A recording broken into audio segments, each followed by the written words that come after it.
Today I'm gonna pull back the curtain and show you exactly what my setup is, and it's not glamorous. Ooh.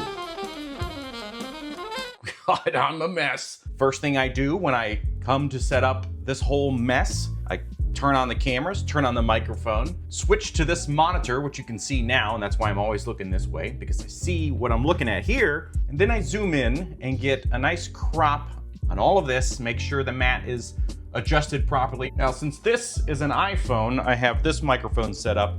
That's what I don't usually use, but this might be something beneficial to you if you're using an iPhone, especially if you flip the camera around a lot or zoom in and stuff. Your audio is gonna be good, high quality, background noises eradicated, and it's a consistent volume. From there, I take these lights, which are just cheap things from Amazon. I mean, cheap price, off to the sides like this, and I keep it nice and dim. All of this is like also on top of that, understanding cameras, settings, adjustments with apertures and all kinds of things. And that's a whole different thing. So we're not gonna get into that. This is more of a behind the scenes so that you know what this looks like despite what I show you. This, well, you know what? Let's take you off of this. I have this overhead light, which is actually a recent upgrade from what I used to use, because I had a huge box light that took up a lot of space. It actually hit the ceiling and hit this arm here.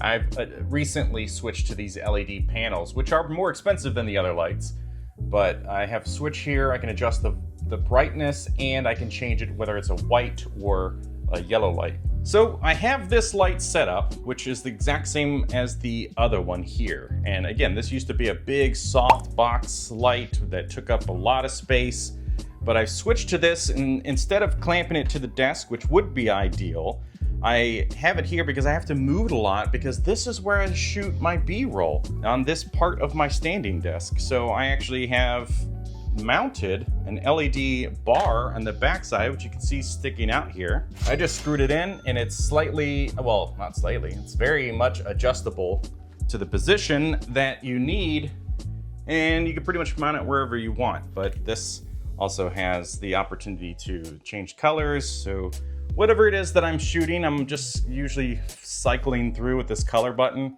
to find something that looks good. And then I set up my figures, and then I have to set up this light closer to the figure.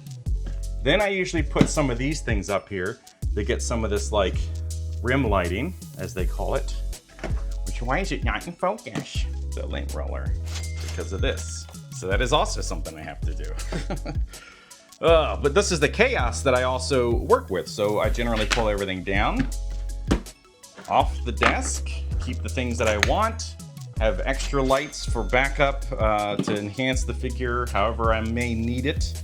And since I usually have the spinning like diorama set up, I need to do this. And these run on batteries, but I usually connect it to USB because I'm gonna be here for like probably a couple hours. Put my figure or my dio piece on there, start spinning it. Again, I really have to adjust this light, so let's go ahead and do that. There we go, that's better. So the light is now a bit more on the figure, and since I use a camera like that, I actually have a third one that I will use when I'm recording the B-roll. The lighting and adjustments and everything are a lot more in my control than shooting on an iPhone, but as you can see, this is still very doable. You just want to get these things out of your shot and then set up your tripod, and there you go. But this is a shot to kind of show you exactly what this, well, roughly what this will look like, because normally that thing is plugged in and spinning.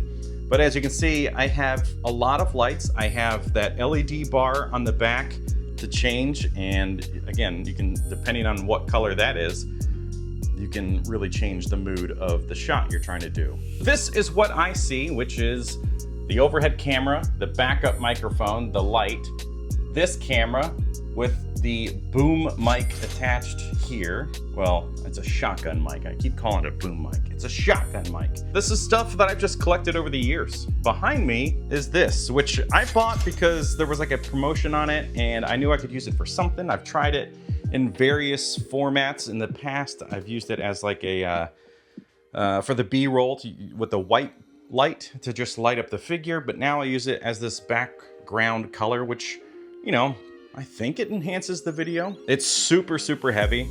This tripod is on its last leg. Hey, so you definitely, if you buy one of these, it doesn't come with a tripod. It needs a heavy duty one, so just be aware of that. But this is the kind of the nightmare mess that is back here. Oh my God. Okay, so once I get all of this footage recorded, the main two cameras, I shut everything down and then do all the B-roll. And then the B-roll takes a couple hours. I don't generally do it all in the same day unless I'm really excited about the figure. But the more of a mess I have on the desk, the less likely I am to actually do the work the same day. So I do my best to keep it clean. This is like mid-reviews, so it's generally not so bad. But from there, I shut off this camera, I shut off that camera, and then I have to go to editing. So I get my keyboard, my trackpad, and my mouse, which are the most important tools in this whole process, because editing is a lot. So then I have to import all the footage. The footage then goes into Adobe Premiere Pro. So I run through the initial edit, just chopping out a lot of dead space between like opening a package or thinking or swapping parts around or whatever. I cut all that out. I do my best to get rid of ums and things of that nature. And by having the two cameras, it actually allows me to kind of fool the setup, the process, or the timeline a little bit, because I may use footage from different parts of the video, and that is sometimes obvious. But if I'm saying certain things, but I want to cover that up because I edited a lot and I don't want the video to be choppy on me, then I can use the B-roll overhead stuff and just clean up something. So like here, if it's 3 different cuts, I could just turn this into one long cut so you don't see that it's there, despite my voice having been cut into 3 different times. But that editing also allows for a different visual storytelling. Editing is super crucial. And whether that's something like this and we cut and edit just this shot, that's fine. But there's a style that is you, that is your personality, that will be put into the video because of the way you edit. And it doesn't have to be crazy over the top and fancy or whatever, but it just needs to have some personality in it. And I think that's what a lot of people are missing out there. So once I've gone through and I've chopped up all of the stuff, I may do a second run and get rid of things that are redundant or just don't feel that they need to be there. And that kind of happens multiple times through the edits. From there, I will start with what is the intro? How do I make the intro more visually entertaining? Or what is the set of words I can use that will captivate the audience? And this is the hardest part, and I don't always nail it, which is kind of obvious if you look at my other channel, how many views are just kind of all over the place. But we're still learning, aren't we? So right now, this is me editing this Luffy video and trying to figure out what is a good format, and this is very early stage.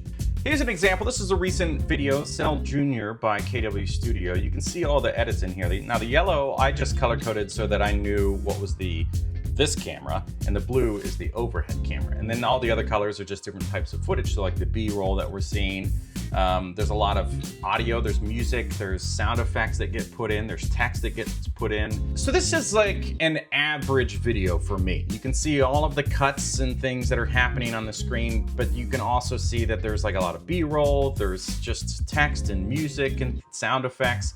And I've done videos that are like substantially more intense than this one, and I've done some that are way less than this. And there is no perfect formula by any means. But this is kind of again, this is just showing you a behind the scenes of what I'm doing when I create this content. Once I'm done with that, I export the video, I upload it to YouTube, and while it's uploading to YouTube, I will work on the thumbnail. And the thumbnail is one of the most important things that you can ever do for your video, along with a title. And the title shouldn't just be KW Studio Cell Jr. review. Okay, cool. Why would I watch yours versus somebody else's? I mean, maybe the thumbnail's very interesting, great photography or something, but you really need to consider a title that is intriguing. What's making the person want to click on your video? Did something happen during the review? Is there a surprise, a shock? And you can include that stuff at the beginning of your video as well. And you can change that with an edit, or once you've edited your video and you feel like you need to add a new intro that shows somebody like, I got this new thing and I'm really surprised about this one part that broke on me or whatever. And then you just record that and put it at the intro of your video. And now that's the title and the thumbnail. So something that is happening during the video that is interesting that should be what kind of hooks your people with the title, thumbnail, and the intro of your video. So I hope that this was helpful. A little bit of behind the scenes, the disgusting room that I live in. It's not all glamorous, despite as much effort as I put into trying to make the production value look good. I'm dealing with a lot of cheap LED lights, a crappy turntable that wobbles and shuts off all the time. There's a lot of stressful things that I'm trying to slowly fix by upgrading the parts. But as you can see, this is the chaos behind the curtain. If you found this helpful in any way, let me know down in the comments what was your most surprising part of this video. And to learn more about the best ways to do things as a new channel, then be sure to click the top link right there. Thank you so much for watching. We'll see you next time. And then I shut this off, and then that's it.